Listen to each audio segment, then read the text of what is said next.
and they will run you down till you go, yeah, till you can't grow no more.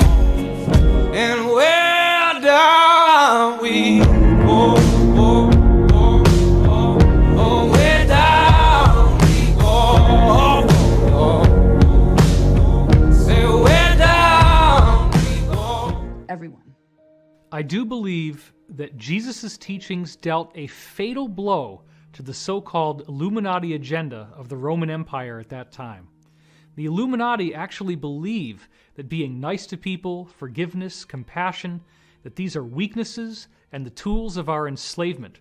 And they believe that by being free of those encumbrances, that they are superior to everyone else. So part of their religion is that they will practice the extremes of both the positive and the negative path, or what they call the right-hand path and the left-hand path. So they will, for example, simultaneously create huge philanthropic endowments, where they give, in some cases, many, many millions, if not billions of dollars to humanitarian causes, while simultaneously performing the most heinous crimes imaginable against humanity.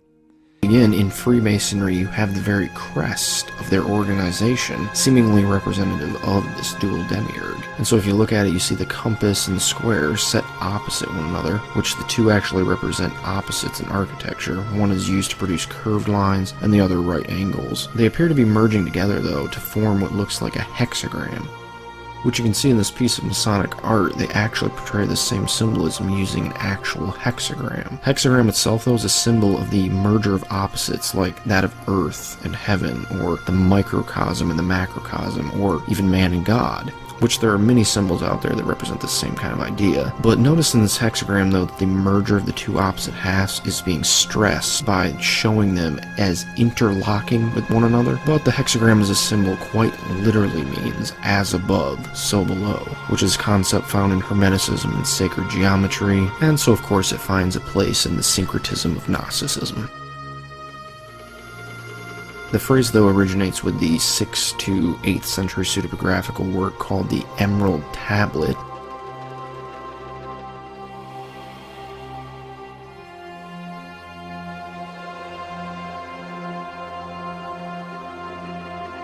Second line of which reads, "That which is below corresponds to that which is above, and that which is above corresponds to that which is below, to accomplish the miracle of the one thing," which this seems to be alluding to the merger of the microcosm and the macrocosm, as I mentioned before, apparently for the purpose of accomplishing the, quote, one thing. Strange way of putting it, but it seems to be saying the below and the above are unified to become one whole, which is obviously just another occult teaching about the great work. But back to the Freemasonic seal, and you can see the capital G in the center of the compass and square, which stands for Grand or Great Architect. And as I mentioned earlier, architect is synonymous with the word demiurge, being an appropriate translation for it. I also get the sneaking suspicion, though, that it may double as an abbreviation for the great work, which would also be well represented by the merger of the opposing compass and square, which in the end, the purpose of the great work is to synthesize smaller opposing forces leading up to the ultimate synthesis of the demiurge.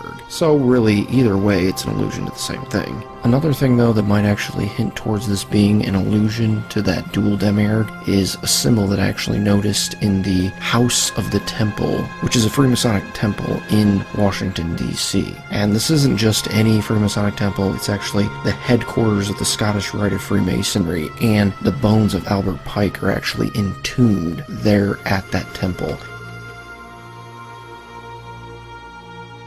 And so yet again, those Freemasons who want to disavow Albert Pike, I mean, they have that to wrestle with, that Albert Pike is actually entombed at such a highly recognized Freemasonic temple there in Washington, D.C. But the thing I want to point out in that temple is that there's actually this rare compass and square Freemasonic symbol on one of the walls there. It's in between two hexagrams, but the reason I say that the symbol is rare is because if you look at it in the picture here, you can see the square on the bottom is elongated on the left half. Now, that's not not rare for a square, because you see squares all the time that are longer on one end than another, but it is rare for the Freemasonic compass and square to look this way, because I went through pictures of countless Freemasonic compass and squares, and I only found a few that look like this. But the reason I point that out is because I'm actually willing to wager that the elongation of that left half is very intentional. It's because they're trying to make the square appear as if it is an L.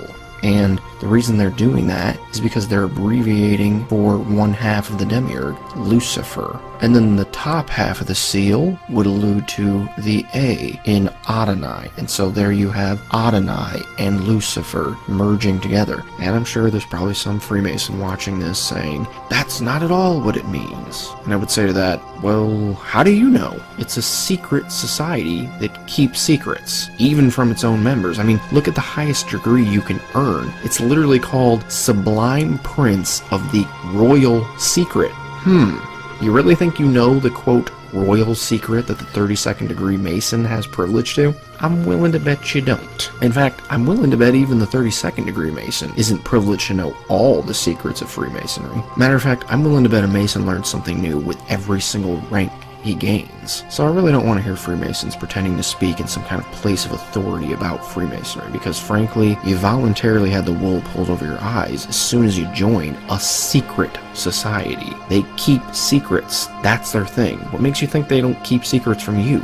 So anyways, the seal here seems to be a very clear allusion to the synthesis of two opposites, and beyond that, it's even branded with a symbol that admittedly refers to the demiurge. You can't get much clearer than that. But to really drive the point home that this symbol represents the dual demiurge, take a look at these sketches by the infamous occultist Eliphas Levi. The one on the right is pretty basic. It's like a diamond split in half with two opposing faces, likely the opposed demiurges, but you also have the clashing color scheme reflected one against another, and you can actually see some poorly drawn Hebrew letters at the top and bottom of the diamond. The top one looks most like an Aleph, which may be an abbreviation for Adonai, Aleph being the first letter in his name in the Hebrew Old Testament. The bottom one, though, could be a misshapen nun, which Nakash, the Hebrew word for serpent used in Genesis 3 to refer to Satan, that begins with the letter nun. Can't really be too sure one way or the other, though, since Hebrew here is pretty sloppy. But if that is what these Hebrew letters represent, then it's kind of like that Freemasonic compass and square that I already showed, where it abbreviated for Adonai and Lucifer. And so this could be a similar thing. But you can see the picture on the left is actually a hexagram, which is clearly portraying the two opposing demiurge figures and merging together in the center. And you can also see written in Latin at the top right corner, macrocosm, and in the bottom left corner, microcosm. Also in the top left corner is the Latin phrase meaning the top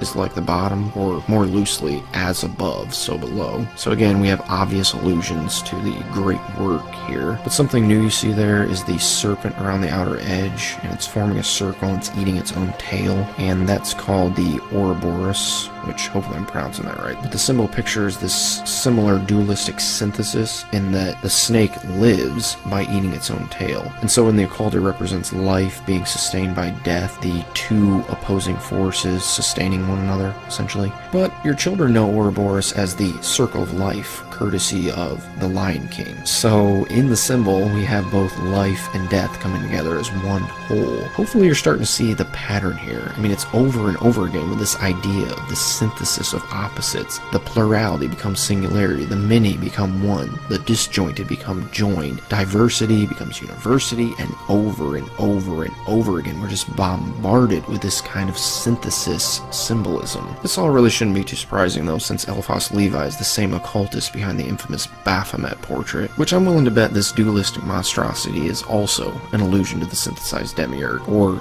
at the very least, the great work, because it's basically an amalgamation of opposites from head to toe. You have male and female, animal and human, demon and angel, light and dark, the two opposing serpents, potentially alluding to the dualistic tree of knowledge of good and evil from the Genesis Genesis narrative where the serpent tempted Eve, which makes you think it's no wonder occultists have an obsession with dualism. Lucifer's been all about it since day one, hanging out in this dualistic tree. But notice his arms say solve and coagula, which is a Latin phrase, solve meaning separate and coagula meaning joined together, and it's an alchemical maxim referring to the fusion of things in disunity, which again is an obvious allusion to the great work, and especially so since Levi himself wrote extensively on the great work. But another dualistic representation of the demiurge that comes to mind is this early Gnostic picture carved on a gem, which this is just a facsimile, so it's not really the same quality as the original. But notice the opposing moon and star, that is moon and sun, because the ancients would often depict the sun in that way. So this would be an allusion to the two opposed forces of night and day. They may actually be depicted as conjoined together though behind the figure's head, with the sun rays being obvious, but the crescent may be that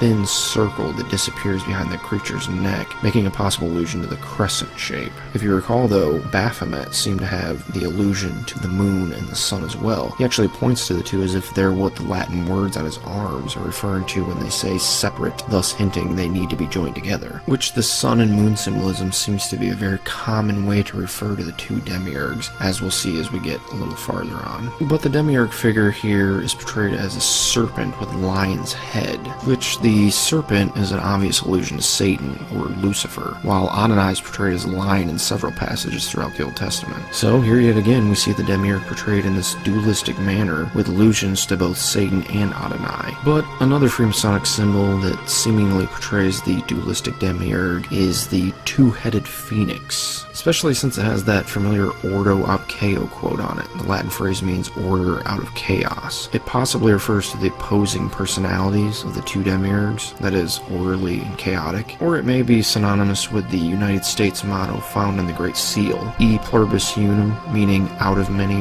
one, which sounds oh so familiar again. This is clearly just another allusion to the great work. I mean, you have the combining of a plurality of opposites into a single whole, and so this is likely what the slogan Ordo ab Chao refers to as well. That is, creating an orderly state of oneness out of a mass, chaotic state of opposites. But there's also the two pillars in Freemasonry, and I think here again we have another allusion to the dual demiurge with these, which often you have the two pillars portrayed in this opposing fashion to one another, one pillar being colored white and the other black, or on some rare occasions one pillar will be red and the other will be blue. And the two are actually based off the two biblical pillars named Boaz and Jashan that are located outside of Solomon's temple, though in the Bible they're not really depicted as being dualistic in a clear way. In fact, they're barely mentioned at all, really. Another thing about the pillars is the familiar sun and moon symbolism we spoke briefly about before. The two are very often hovering nearby the two pillars, with the sun characteristically near the left pillar and the moon near the right, though in some cases they rest individually upon their corresponding pillars. And as I pointed out before though, the sun and moon seem to represent the two demiurge figures and their opposed natures. Also think about the connection between Lucifer, which means the light bearer, and the moon. A light bearer would refer to something that holds light, like a lampstand, but not an actual source of light, much like the moon and its reflection of the light emitted by the sun. But in other cases you have the earth on one pillar and a globe containing space on the other. This is a plain reference to the microcosm represented by earth and the macrocosm represented by the heavens. But the way the synthesis of the two demiurges is represented in all this is by connecting the two pillars by application of what's called the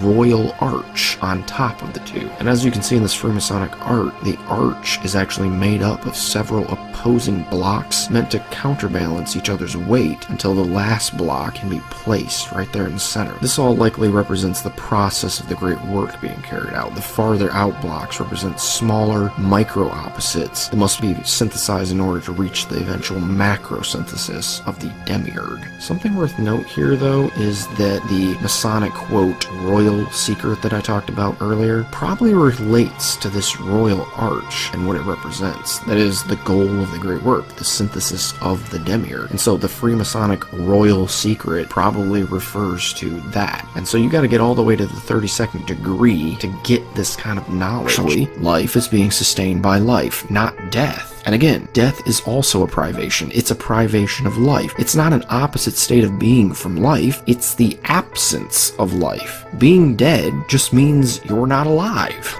And personally, I think this also touches the realm of morals in the form of good and evil. I would argue that evil is also a privation of good, like light and dark and life and death. The reason I say this is because in order to actually have any real objective morals at all, you need to have a transcendent standard by which to judge what is good and what is evil. If you don't have that, you don't have real morals. You can have an opinion about morals, so like what's right and what's wrong, but it's really the same as saying, I think the color blue is better than the color red. But who's to say which is actually better though? Our opinions are not actually grounded in the truth of reality, unless reality has some confirming standard for us to base our opinions off of. So if you want morals that aren't subjective like that, you have to have a real moral standard by which to judge what is good and what is bad. But then I would argue that we do have that standard in the perfect person of God. God is how you know what's good and what's bad. If something aligns with his character, it's good because God is perfectly good, and thus he's the perfect standard by which to judge what is good. And if God is a perfect standard of what is good, then he's also a perfect standard by which to judge what is evil, because whatever quality is not found in his perfect character is what you would deem to be evil. But then that makes evil just another privation, because God has no evil in him to speak of. We call evil whatever fails to meet up to the standard that is God's perfect person. And since God, the standard, is only good, that makes evil merely a privation of the good inherent in the person of God from all eternity. So in layman's terms, evil is just a falling short of good. It's a lack of good in a person, or a lack of good in their actions, that we refer to as evil. But then this means that the two can actually never be synthesized, because the one is actually an absence of the other. You can't mix the two, because if good became something else through mixture, there would be no evil, because evil relies on there being good for its existence, in the same way darkness relies upon light for its existence. But another one that's actually one of their favorites is chaos and order, and chaos being a privation of order. It's actually the lack of a state of order. And so here again with this one, we don't actually have two opposites that need to be synthesized. We have one thing and then its negation. That's what chaos is to order. It's negation. It's absence. Did you get your vaccine yet? What? Your vaccine. I don't do that shit. Don't give me that shit about the vaccine. I'm